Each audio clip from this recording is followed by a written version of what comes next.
Oh my. What a great gospel reading, right? Makes you feel all warm and fuzzy. Especially those blesseds.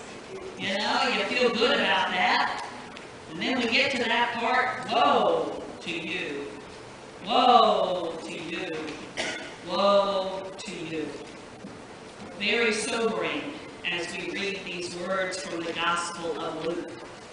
But let's look at this bit by bit and see what kind of understanding we can bring from these words of Jesus. In this Gospel reading today, we hear about those whom Jesus calls saints. Jesus says, "Blessed are you who are poor. Blessed are you who are hungry. Blessed are you who weep. Blessed are you when people hate you." The poor, the hungry, the sorrowful, the forgotten, the victims of hatred. These too are part of God's family tree as children of God. They join with us in the family of saints. To be called blessed by Jesus, you see, is to be regarded as beloved, as holy in God's sight. Now, the four statements of blessedness in Luke's Gospel are accompanied by those four woes. Jesus says, "Woe to you who are rich. Woe to you who are full. Woe to you who are laughing. Woe to you when all speak well of you." These woes can make us uncomfortable because they describe a way of being that is often lifted up in our society as a mark of success. So what's wrong with being rich or full, laughing, or having everyone speak well of you? You see, what's wrong is that it has to do with attitudes and behaviors. It has to do with how we approach our relationship with God and our relationship with our neighbor. It's all too easy for well-to-do, well-fed, well-positioned people to feel superior, to feel above those, to look down their noses at the rest of the world, to hide behind what they have, insulating themselves from other people's needs and from the call of God. And those are two things: failing to care about other people and failing to care about God. Those are two things with which God has very little patience. So when Jesus says, "Blessed are you who are poor," he lets the poor know that they occupy a special place in God's heart. And he lets us know that the poor should have a special place in our hearts as well. And when Jesus says, "Woe to you who are rich," his words stand as a warning to those of us who have enough money to pay the bills, enough food to eat 3 or more meals a day, enough entertainment to keep us smiling, enough time to do what we want.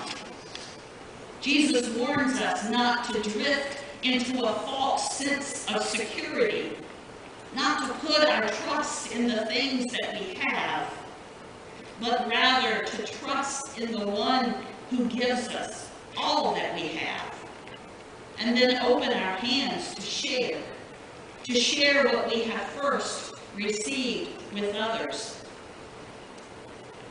And as we do, as we share, as we open our hands to share out of the abundance that God has given to us, as we extend that care and compassion to others, these woes become blessings.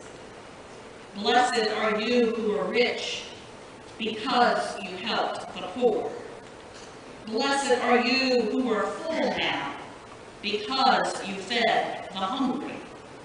Blessed are you who are laughing now, because you made life enjoyable for others.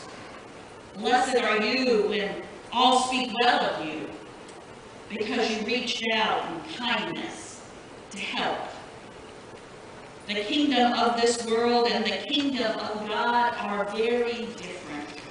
We know how things work in the kingdom of this world, hating our enemies, ignoring those who hate us, harming those who curse us, attacking those who abuse us, striking back those who hit us, challenging those who take our property. And now Jesus tells us how things work in the kingdom of God. Love your enemies. Do good to those who hate you. Bless those who curse you.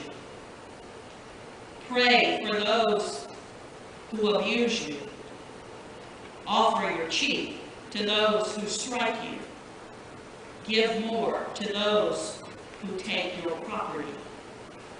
This social ethic of Jesus pushes us away from the place of comfort to the margins, to those in need. It pushes us to uncharted territory where poverty and hunger and fear hang out. When we rearrange the world with kingdom values, the lines that separate people are erased.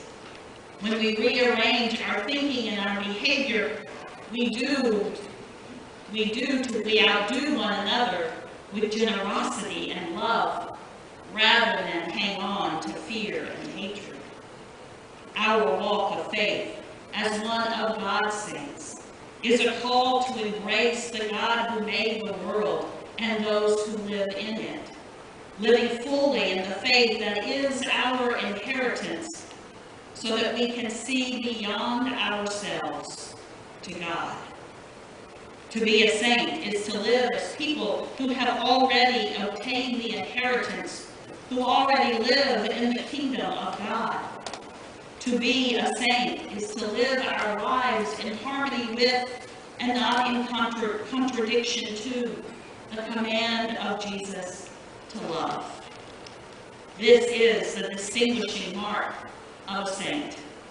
This is the way that Jesus said that the world will know that we are disciples, when we love others as we want to be loved. Thanks be to God.